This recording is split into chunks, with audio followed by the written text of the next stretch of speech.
Hello دوستو، آج کی ویڈیو میں خوش آمدید۔ آج کی ویڈیو بہت دلچسپ ہونے والی ہے، اسی لیے ہماری ویڈیو میں آخر تک جڑے رہیے۔ آج ہم بات کریں گے دنیا کے بہترین اور پاکستان کے ٹاپ بلے باز بابر اعظم کی، جنہوں نے دنیا کرکٹ میں اپنی ایک الگ پہچان بنائی۔ آج ہم جانیں گے کیا ان کو اتنی زیادہ تنقید کا سامنا کیوں کرنا پڑ رہا ہے۔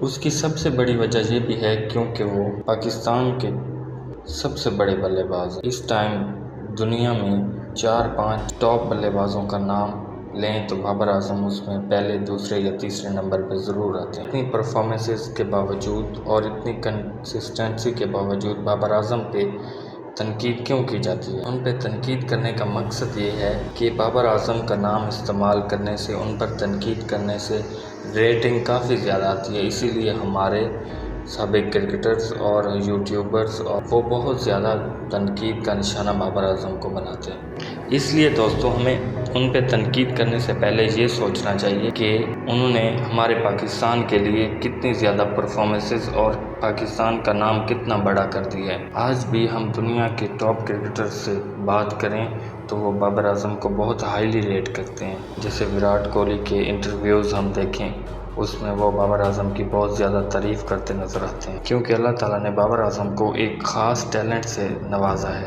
ان کی بیٹنگ میں ہر طرح کی خوبصورتی نظر آتی ہے، ان تمام شاٹس بالکل پرفیکٹ اور خوبصورت نظر آتے ہیں، اسی لیے دنیا بھر میں ان کے لاکھوں کروڑوں فینس موجود ہیں۔ نہ صرف پاکستان میں بلکہ دوسرے ممالک میں بھی بابر اعظم کے فین بہت زیادہ پائے جاتے ہیں۔ دیکھیں، 3-4 سال ٹاپ رہنا، رینکنگ میں ٹاپ کرنا، یہ کوئی چھوٹی بات نہیں ہے۔ اس ٹائم ہزاروں کرکٹر تمام ممالک سے کھیل رہے ہیں اور ان میں سے صرف ایک ہی بابر اعظم ہے جو لگاتار 3-4 سال سے تینوں فارمیٹ میں ٹاپ کرتے آئے ہیں۔ اگر آپ کو ہماری ویڈیو اچھی لگے تو لائک اور سبسکرائب ضرور کیجیے گا تاکہ ہماری آنے والی اگلی ویڈیوز تمام آپ کو نظر آئیں۔